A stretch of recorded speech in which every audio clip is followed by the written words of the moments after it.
우리 다 같이 말씀 보겠습니다. 데살로니가전서 4장 13절에서 18절 말씀입니다.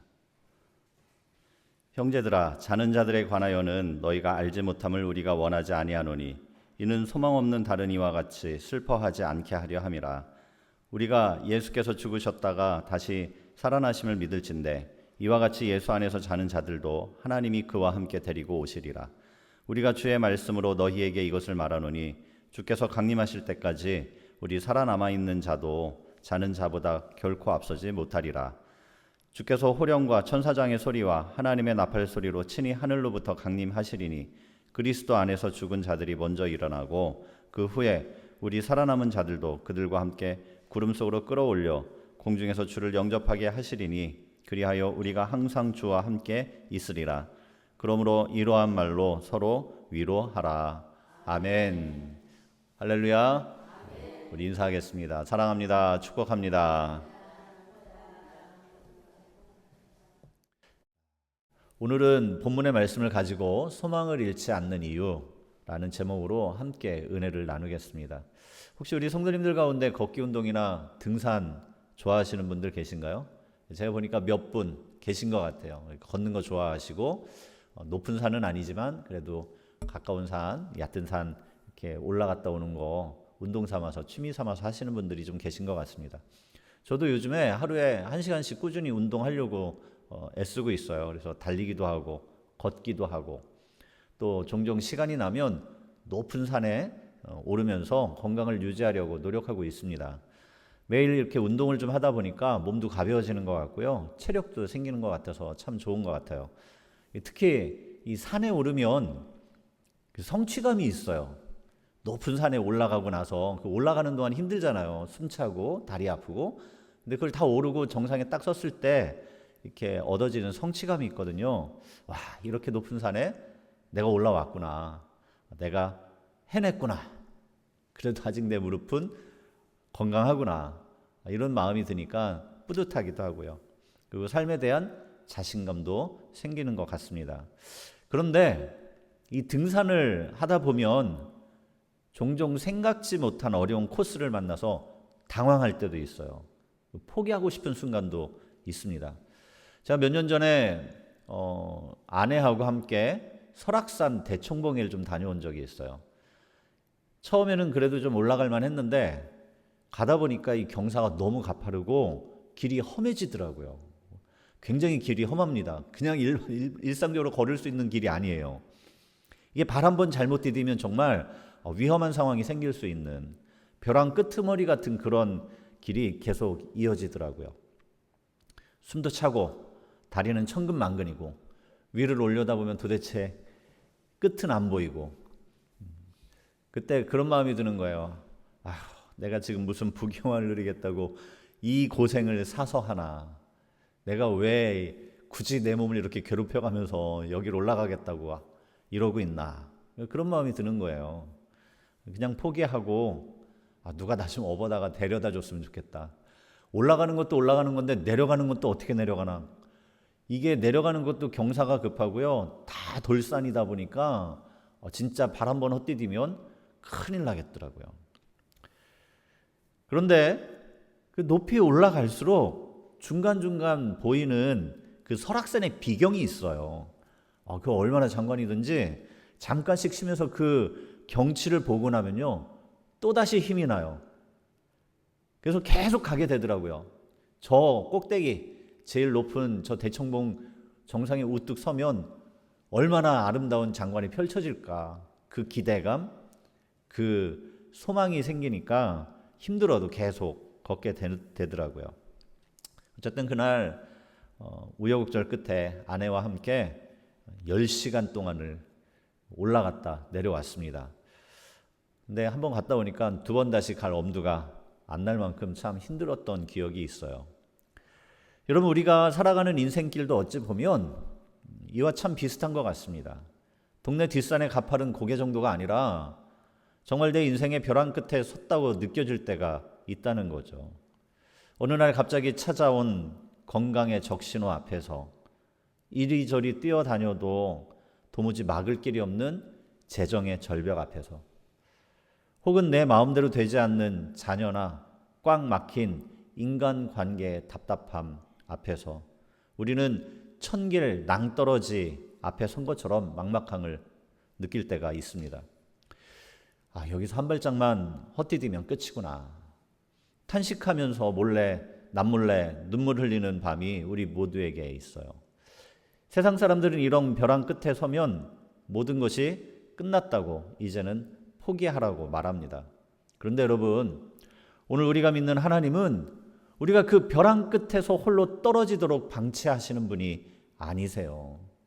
오히려 절망 가운데 흐르는 우리의 눈물을 닦아주시고 상상치 못했던 방법으로 우리 입가에 다시 웃음을 되찾아 주시는 분인 줄 믿습니다. 오늘도 이 예배 가운데 우리에게 소망을 주시고 위로와 기쁨을 주시는 하나님의 은혜가 가득 차고 넘치기를 소망합니다. 살면서 우리가 겪는 가장 큰 슬픔은 아마도 사랑하는 사람과 영원히 이별하는 순간일 것입니다. 장례식장에서 느끼는 그 막막함과 남겨진 자의 상실감은 우리 모두가 피할 수 없는 현실이에요. 이 초대교회 성도들은 예수님이 금방이라도 다시 오실 것이라는 뜨거운 소망으로 신앙생활을 했습니다. 내가 살아있는 동안 주님이 다시 오셔서 세상을 심판하시고 우리를 영광스러운 저 하나님 나라로 이끌어 가실 것이라고 믿었어요.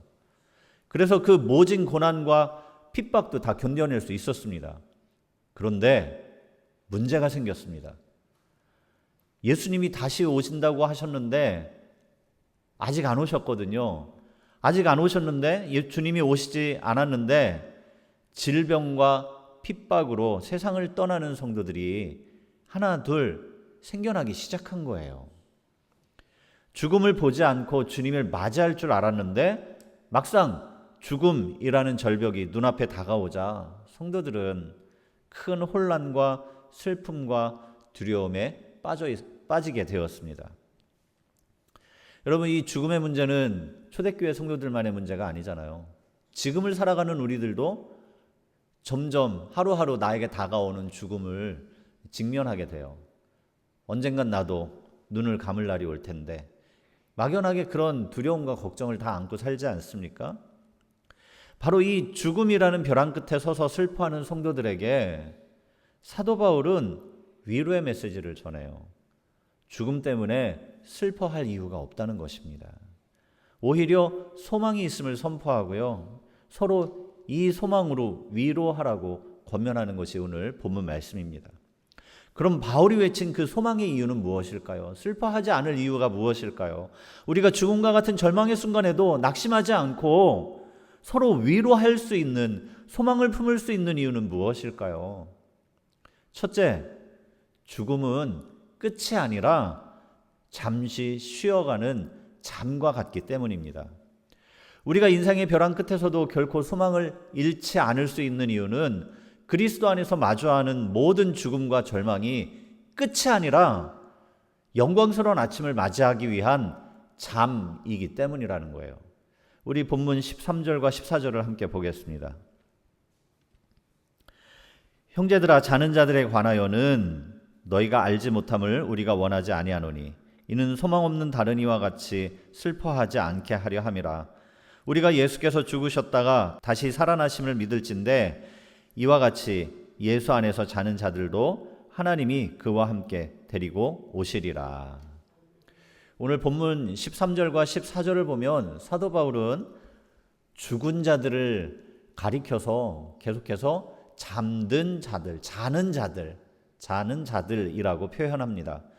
잠이라는 단어가요, 문자적으로 보면 그저 수면을 취하다, 잠자리에 눕다라는 뜻이지만 성경에서 이 단어는 죽음 대신 쓰이는 단어입니다. 그러니까 성경에서 죽음은요, 끝이 아니라 다시 일어날 소망을 품은 잠과 같다는 거예요. 이방인들에게 죽음이라는 것은요, 모든 것의 완전한 소멸이자 끝이었습니다. 그래서 이방인들에게 죽음은 이루 말할 수 없는 큰 고통이었고요, 슬픔이었고 두려움이었습니다. 그래서 바울은 믿지 않는 자들에 대해 소망 없는 다른이라는 표현을 써요. 소망 없는 다른 이들은 죽음 앞에서 슬퍼한다는 거예요. 슬퍼하는 이유가 뭐겠습니까? 모든 것이 다 끝났다고 여기기 때문에 그런 거거든요. 영원히 이별하고 헤어진다고 여기는 겁니다. 근데 지금 이 데살로니가 교회 성도들이요, 대부분 헬라인들이었어요. 이방인들이었습니다. 이들이 예수 믿기 시작한 지 얼마 되지 않았기 때문에 사실 여전히 마음속에는 그 헬라 문화권의 의식이나 이런 사고 방식들이 남아 있었을 거예요. 여러분, 우리나라도 500년 동안 유교 문화 속에 살았잖아요. 우리가 예수를 믿지만 여전히 우리의 삶 속에 보면 유교적인 풍습과 사고방식이 남아있는 것처럼 이 데살로니가 성도들에게도 그런 의식들이 좀 남아 있었을 겁니다.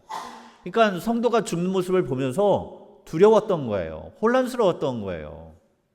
죽지 않고, 죽음을 보지 않고 하나님 나라에 들어갈 줄 알았는데 죽었으니까, 끝났으니까 이제 이 사랑하는 사람과는 다시 만날 수 없으면 어떡하나. 나중에 주님이 다시 찾아오실 때, 강림하실 때, 재림하실 때 죽은 자들은 이 영광스러운 기쁨에 참여하지 못하면 어떡하나, 이런 걱정과 근심이 있었던 것입니다. 그러나 오늘 사도 바울은 본문에서 분명하게 이야기합니다. 죽은 자들도 다시 일어나서 주님이 오실 때 함께 영광스러운 그 주님의 임재를 맞이하게 될 것이고 나중에 재회할 수 있다는 거예요. 한마디로 성도에게는 소망이 있다는 것입니다. 예수님의 부활을 경험한 성도들에게 죽음은 내일 아침에 눈을 뜨기 위해 잠시 육신의 스위치를 끄는 말 그대로 자는 것일 뿐이기 때문입니다. 요한복음 11장에서 주님은 사랑하는 나사로가 병들어 죽었다는 소식을 들으셨을 때 무덤 앞에서 통곡하는 마르다와 마리아를 보며 함께 눈물을 흘리셨어요. 주님도 인간이 겪는 그 죽음, 상실의 고통이 얼마나 아픈지 온몸으로 공감하셨던 거예요. 그러나 주님은 그 슬픔에 매몰되지 않으시고 제자들에게 이렇게 말씀하셨습니다. 우리 친구 나사로가 잠들었도다. 그러나 내가 깨우러 가노라. 세상 사람들은 다 끝났다고, 썩어서 냄새난다고 절명의 묘비병을 쓸 때 우리 주님은 그것을 그저 잠시 잠든 상태로 바라보셨고요. 결국 나사로야 나오라 외치시며 그의 잠을 깨우셨습니다. 모든 것이 끝났다고 여겨지던 그 순간에 주님은요, 오히려 다시 눈을 뜨고 호흡하며 삶을 이어갈 부활의 소망을 선포하신 거예요. 사랑하는 성도 여러분, 오늘 여러분의 삶에 찾아온 죽음과 같은 깊은 슬픔과 실패의 자리는 어떻습니까? 물질이 막히고 건강이 무너지고 자녀의 앞길이 캄캄해져서 이제는 정말 모든 것이 끝났다고 주저앉아 계시지는 않습니까? 기억하십시오. 하나님이 마침표를 찍기 전까지는 절대로 끝난 것이 아닙니다. 예수님께서 사망 권세를 깨트리고 3일 만에 부활하셨기에 그리스도 예수 안에 있는 모든 성도의 절망은요, 잠시 지나가는 밤일 뿐이에요. 요한복음 11장 25절에 주님은 이렇게 말씀하십니다. 나는 부활이요 생명이니 나를 믿는 자는 죽어도 살겠고 나를 믿는 자는 죽어도 살겠다. 주님이 말씀하셨어요. 여러분, 이제 내 삶의 벼랑 끝에 절망이라는 단어를 넣지 마십시오. 오늘 밤 비바람이 몰아쳐도 내일 아침에 반드시 찬란한 태양이 떠오를 것을 신뢰하며 주님의 신실하신 약속의 품 안에서 평안히 쉼을 얻고 다시 일어서는 복된 성도 다 되시기를 소망합니다. 둘째, 우리가 죽음 앞에서도 소망을 품을 수 있는 이유는 주님이 우리에게 다시 오시겠다고 약속하셨기 때문입니다. 우리가 절망 속에서도 미소 지을 수 있는 이유는요, 주님이 다시 오시는 날 우리 인생의 모든 눈물이 닦여지고요, 잃어버린 줄 알았던 그 소중한 이들과의 영광스러운 재회가 예비되어 있기 때문입니다. 우리 본문 15절부터 17절을 한번 보겠습니다. 우리가 주의 말씀으로 너희에게 이것을 말하노니 주께서 강림하실 때까지 우리 살아남아 있는 자도 자는 자보다 결코 앞서지 못하리라. 주께서 호령과 천사장의 소리와 하나님의 나팔 소리로 친히 하늘로부터 강림하시리니 그리스도 안에서 죽은 자들이 먼저 일어나고 그 후에 우리 살아남은 자들도 그들과 함께 구름 속으로 끌어올려 공중에서 주를 영접하게 하시리니 그리하여 우리가 항상 주와 함께 있으리라. 아멘. 오늘 이 본문은 15절에서 17절에 보면 우리가 주목해야 할 단어가 두 개가 나옵니다. 하나는 15절과 17절에 나오는 강림이라는 단어고요. 또 하나는 17절에 나오는 영접이라는 단어입니다. 강림으로 번역된 헬라어 파루시아는요, 고대 로마 시대의 황제나 왕의 공식적인 방문을 뜻하는 단어였습니다. 황제가 도시에 입성하면 어떤 일이 벌어질까요? 그 도시를 괴롭히던 도적대가 소탕되고요, 밀린 세금이 탕감되었습니다. 도로가 정비가 되고 거리가 깨끗하게 청소되었어요. 한마디로 도시 안의 모든 무질서와 문제가 깨끗이 해결되었던 것입니다.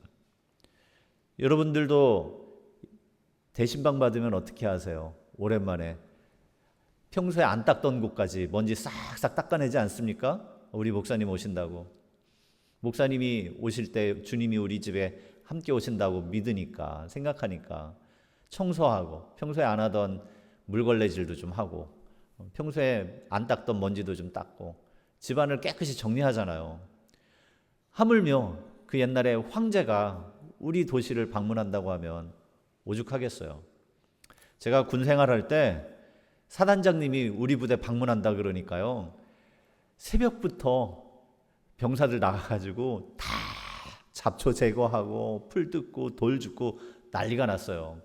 부대 그거 해봐야 별로 티도 안 나는 거, 사단장님 눈에 부대가 깨끗해 보여야 되니까 그렇더라고요. 여러분, 이 파루시아라는 게 바로 그런 것입니다. 강림이라는 게, 파루시아 강림이 있을 때, 방문이 있을 때, 황제나 왕이 찾아올 때 다 정리가 되고 다 해결이 되는 거예요. 문제들이 그동안 쌓였던 캐캐 묵은 문제들까지도 다 해결되는 것입니다. 여러분, 그렇습니다. 진짜 왕이 오셔서 내 삶에 얽힌 문제들을 평정하시고 질서를 회복하시는 것이 바로 파루시아입니다.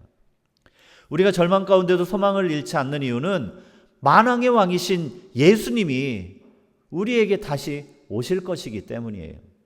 주님이 오실 때 우리의 모든 문제, 죽음과 절망의 그늘이 거치고 영원한 생명을 누리게 될 줄 믿습니다. 이 파루시아와 함께 연결되는 단어가 17절에 나오는 아판테시스, 영접이라는 단어입니다. 황제가 도시 문에 다다랐을 때 시민들은 그러면 그 성 안에 가만히 앉아 있느냐? 그렇지 않죠. 황제가 우리 도시를 방문하는데 어떻게 가만히 앉아 있을 수 있겠어요? 그거 엄청난 영광이고 기쁨이거든요. 그 옛날에 온 시민들이요 다 나가서, 성문 밖으로 일제히 나가서 황제를 환대하고 기쁨으로 황제를 모신 채 영광스럽게 도시 안으로 걸어 들어왔어요. 진정한 왕이 찾아오는데 어떻게 가만히 있을 수 있겠습니까? 이 아판테시스, 영접이라는 단어는요, 마태복음에 보면 25장에서 신랑을 맞이하러 나가는 열 처녀의 모습을 묘사할 때도 사용된 단어입니다. 여러분, 그렇습니다. 우리의 참 소망 되신 주님이 우리 가운데 오실 때 주님을 기쁨으로 맞이하는 복된 성도 될 수 있기를 소망합니다. 바울이 어떻게 보면 정치적인 단어들이거든요. 파루시아, 아판테시스, 이 단어들을 가져와서 성도들에게 들려주는 이유가 무엇일까요? 진짜 이 세상의 왕은 로마 황제가 아니라 십자가에서 죽으시고 부활하신 우리 주 예수 그리스도시라는 것입니다. 그 왕 되신 주님이 우리의 진정한 소망이 되신다는 거예요. 그래서 그 어떤 절망 속에서도 소망을 잃지 않는 것이고요, 슬픔과 애통이 기쁨이 되고 찬송이 된다는 것입니다. 이사야 61장 3절은 예수님을 이렇게 묘사합니다. 무릇 시온에서 슬퍼하는 자에게 화관을 주어 그 죄를 대신하며 기쁨의 기름으로 그 슬픔을 대신하며 찬송의 옷으로 그 근심을 대신하시고 그들이 의의 나무 곧 여호와께서 심으신 그 영광을 나타낼 자라 일컬음을 받게 하려 하심이라. 할렐루야. 근심과 슬픔이요 기쁨과 찬송의 옷으로 바뀐다는 거예요. 언제요? 예수님이 우리 가운데 찾아오실 때. 예수님이 우리의 참 소망 되시고 기쁨이 되신다는 겁니다. 여러분, 그렇습니다. 왕 되신 주님이 우리에게 찾아오세요. 그분은 지금도 우리 가운데 찾아오셔서 우리의 삶의 문제들을 해결해 주십니다. 그분이 오실 때 우리 삶의 모든 절망들이, 죽음의 문제가 깨끗이 정리되고 해결되는 줄 믿습니다. 복음서를 보면 예수님께서 오병이어의 기적을 행하셨을 때 사람들이 다 열광했습니다. 예수님을 억지로 왕으로 삼으려고 그랬어요. 그러나 주님은 그럴 마음이 없으셨죠. 십자가 없는 영광은 거절하셨습니다. 대신 제자들을 재촉해서 배를 태워 호수 건너편으로 보내셨고요. 주님은 홀로 산에 기도하러 가셨어요. 그런데 그 캄캄한 밤 호수 한가운데서 제자들이 풍랑을 만나잖아요. 그 풍랑이 얼마나 거세고 강력했던지 밤새도록 제자들이 사투를 벌였지만 그 죽음의 벼랑 끝을 벗어날 수가 없었습니다. 이제 모든 것을 다 포기할 수밖에 없는, 이제 죽음을 맞이할 수밖에 없는 그 상황이었죠. 여러분, 우리도 때때로 이런 죽음의 순간 같은 절망과 마주할 때가 있지 않습니까? 그 어떤 수고도 노력도 무기력하게 무너져버리고 아무 소용없이 다 끝난 것 같은 상황을 만날 때가 있다는 거예요. 그런데 그때 바로 놀라운 일이 벌어집니다. 산에서 이 모든 상황을 지켜보고 계시던 주님께서 그 무서운 파도를 밟고 폭풍을 뚫으며 제자들을 향해 걸어오신 거예요. 이것이 바로 내 환란의 한복판으로 찾아오시는 왕의 행차 파루시아입니다. 이때 베드로가 어떻게 해요? 배 안에 웅크리고 앉아서 떨고만 있지 않았습니다. 주님이시거든 나를 명하사 물 위로 오라 하소서. 그러고는 어떻게 합니까? 주님을 향해 풍랑 위로 발을 내딛습니다. 나를 찾아오신 그 왕을 향해 뛰어드는 마중 바로 아판테시스, 주님을 영접해 드리는 거거든요. 주님을 향해 달려나가는 거예요. 놀랍게도 예수님께서 제자들이 탄 배에 오르시자 미친 듯이 날뛰던 그 바람과 바다가 거짓말처럼 잔잔해졌고요. 그들은 안전한 포구에 닿을 수 있었습니다. 여러분, 우리 주님은 우리가 벼랑 끝에서 발버둥 치는 상황을 구경만 하시는 분이 아니세요. 주님은 이미 다 알고 계세요. 다 보고 계세요. 우리의 형편과 눈물을 아실 뿐만 아니라 친히 그 풍랑을 뚫고 내 삶 한가운데로 찾아오셔서 내 삶을 안전한 폭으로, 내 인생을 안전한 주님의 폭으로 이끄시는 좋으신 분인 줄 믿습니다. 로마서 8장 38절과 39절에서 사도 바울은 이렇게 고백합니다. 내가 확신하노니 사망이나 생명이나 천사들이나 권세자들이나 현재일이나 장래일이나 능력이나 높음이나 깊음이나 다른 어떤 피조물이라도 우리를 우리 주 그리스도 예수 안에 있는 하나님의 사랑에서 끊을 수 없으리라. 할렐루야. 여러분, 그 사랑의 주님이 우리와 함께 하시기에 결단코 그 어떤 상황에도 조건에도 환경에도 낙심하지 않고요, 오히려 기쁨의 찬송을 올려드릴 수 있는 줄 믿습니다. 데살로니가 성도들은 죽은 자들 앞에서 슬퍼했습니다. 그리고 두려워했습니다. 그러나 사도 바울은 분명하게 선을 긋습니다. 예수 믿는 자들에게 죽음은 모든 것이 끝나는 마침표가 아니라 잠시 쉬어가는 쉼표라는 것입니다. 우리의 소망이 이 땅에 있지 않고 부활의 첫 열매 대신 예수 그리스도께 있기에 죽음은 더 이상 절망이 아니라 내일 다시 일어날 잠자는 자들의 소망이 되는 거예요. 그래서 바울은 슬퍼하는 대신 어떻게 말합니까? 서로를 위로하라 권면해요. 18절. 그러므로 이러한 말로 서로 위로하라. 서로 위로하라. 사랑하는 여러분, 오늘 저와 여러분이 바로 이 참소망 대신 예수님을 영접하고 서로 위로하며 함께 믿음의 길을 걸어가는 복된 성도 될 수 있기를 축복합니다. 말씀을 정리하겠습니다. 오늘 우리는 죽음이라는 현실 앞에서 깊은 슬픔에 잠겨있던 데살로니가 성도들을 향한 주님의 위로의 약속을 들었습니다. 우리의 눈물은 절망으로 끝나지 않습니다. 우리는 밤이 지나면 반드시 밝은 아침이 찾아온다는 사실을 온몸으로 믿는 사람들이기 때문에 그래요. 여러분, 혹시 죽음에 대한 두려움이 있으십니까? 먼저 떠나보낸 가족에 대한 그리움 때문에 아직도 슬퍼하는 분이 혹시 계신지 모르겠어요.